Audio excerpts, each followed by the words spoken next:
Hello दोस्तों, एक बार फिर से आपका स्वागत है आज की हमारी नई कहानी में। आज की कहानी का शीर्षक है जैसी करनी वैसी भरनी। ये कहानी बहुत ही इंटरेस्टिंग होने वाली है। कहानी को लास्ट तक देखना है तो चलिए कहानी को स्टार्ट करते हैं। एक गांव में रमीना अपने पति व 4 बेटों के साथ रहती थी।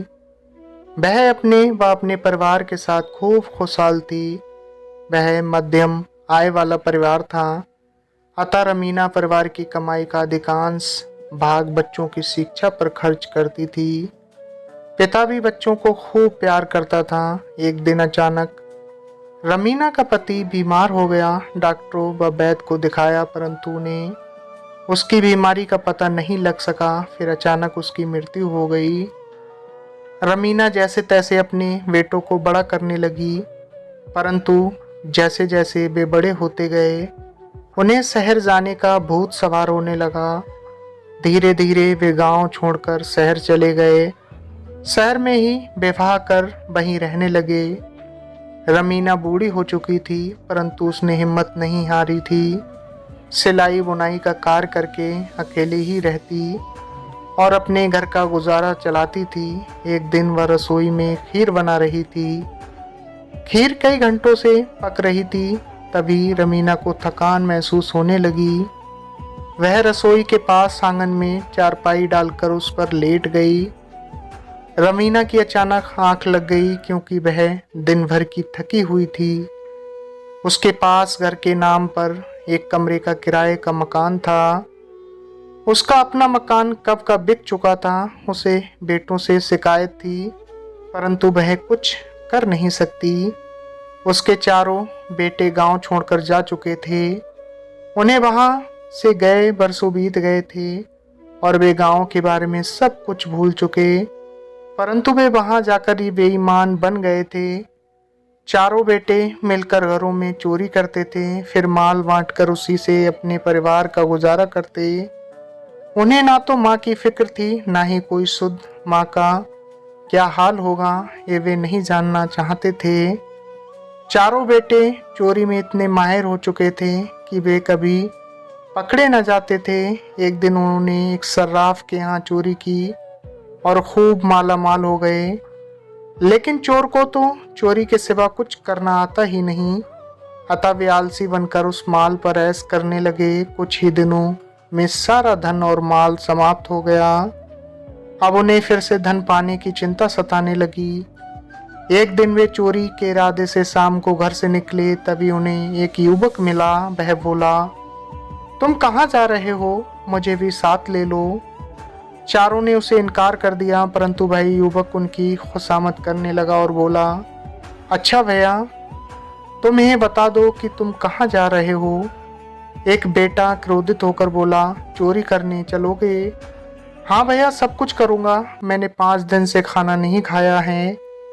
जैसा कहोगे वैसा ही करूँगा, जो दोगे वही ले लूँगा, अपना हिस्सा भी नहीं मांगूंगा। चारों भाइयों को बात जच गई कि मुफ्त में नौकर मिल रहा है जो चोरी में भी साथ देने को तैयार है, फिर वह अपना हिस्सा भी नहीं मांगेगा। उन्होंने युवक को साथ ले लिया परंतु उसे समझाया, देखो तुम पहली बार चोरी करने जा रहे हो, अतः कोई बेवकूफ़ी मत करना।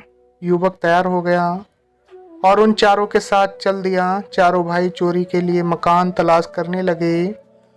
उन्होंने कई मकानों में घुसने का प्रयास किया परंतु हर घर में कोई न कोई जाग रहा था। अचानक उन्हें एक घर का दरवाज़ा खुला दिखाई दिया। वे उसमें घुस गए। वहां उन्होंने खूब जमकर चोरी की। घर का हर सामान एक चादर में बांध लिया। हालांकि घर में कोई भी कीमती सामान न था परंतु वे चोरी करने निकले थे तो उन्हें कुछ न कुछ तो चुराना ही था। तभी एक बेटे की रसोई की ओर नजर गई। वहां खीर पक रही थी। चारों को लगा कि चलने से पहले गर्मा गर्म खीर का मजा ले लिया जाए। 5 लोग खीर खाने में व्यस्त थे। तभी उनकी निगाह आंगन में सोई बुढ़िया की ओर गई। चारों बेटे अपनी माँ को पहचान न सके क्योंकि इतने बरसों में वह बूढ़ी हो चुकी थी। नया चोर युवक बोला, भैया ये बुढ़िया कैसे हाथ पसारे सो रही है? लगता है कि यह कह रही है कि सारी खीर अकेले खा जाओगे, मुझे नहीं खिलाओगे। दूसरा बोला, हाँ और क्या, यह अपने लिए खीर पका रही है और हमने ख़त्म कर दी तो यह क्या खाएगी। तभी युवक तेजी से उठा और एक चम्मच खीर बुढ़िया के हाथ पर रख दी। गर्म खीर हाथ पर रखते ही बुढ़िया चिल्लाते हुए उठ बैठी। वह चिल्लाई, बचाओ मैं मर गई। उसकी आवाज़ सुनकर पांचों चोर घर के अलग अलग कोनों में छिप गए। रमीना के चिल्लाने से बहुत सारे पड़ोसी दौड़े आए और पूछने लगे कि क्या हुआ, वह क्यों चिल्ला रही थी। अचानक हाथ पर गर्म खीर रखने से और भीड़ इकट्ठी होने से रमीना कुछ समझ ही ना सकी कि क्या हुआ। वह नींद में थी। तभी एक पड़ोसी ने पूछा, अम्मा क्या हुआ। रमीना बोली, पता नहीं क्या हुआ, मैं तो सो रही थी। एक खीर मेरे हाथ पर कहाँ से आई, यह तो ऊपर वाला ही जाने। सभी चोर अलग अलग कोनों में छिपे थे, बुढ़िया की बातें सुन रहे थे और घबरा रहे थे कि वे कहीं पकड़े न जाएं। युवक जो नया चोर था और पहली बार चोरी करने निकला था, इत्तेफाक से ऊपर छत के किनारे छिपा बैठा था। रमीना की बात सुनकर उसे यूं लगा कि बुढ़िया ने उसे देख लिया है। तभी कह रही है कि ऊपर वाला जाने। वह ऊपर छिपे छिपे ही जोर से बोला, मैं क्या जानूं, ये तो बाथरूम वाला जाने कि क्या हुआ। युवक की बात सुनकर बाथरूम में छिपा चोर घबरा गया कि वह पकड़ा जाएगा तो उसकी पिटाई होगी। वह स्वयं को बचाने के प्रयास में बोला, मैं क्या जानूं, चारपाई के पीछे वाला जाने। तभी चारपाई के पीछे वाला बोल उठा, वाह, मुझे क्यों फंसा रहे हो। मैं क्या जानूं, सीढ़ियों वाला जानता है कि क्या हुआ। सीढ़ियों वाले ने भी तुरंत इसी तरह चिल्लाकर कहा, मुझे क्यों फंसाते हो। मैं क्या जानूं कि क्या हुआ, ये तो बिस्तर के पीछे वाला जानता है। सारे अड़ोसी पड़ोसी व रमीना हैरान थे कि आवाज़ कहाँ कहाँ से आ रही हैं। वे सब एक साथ झपट पड़े और पांचों चोरों को पकड़ लिया।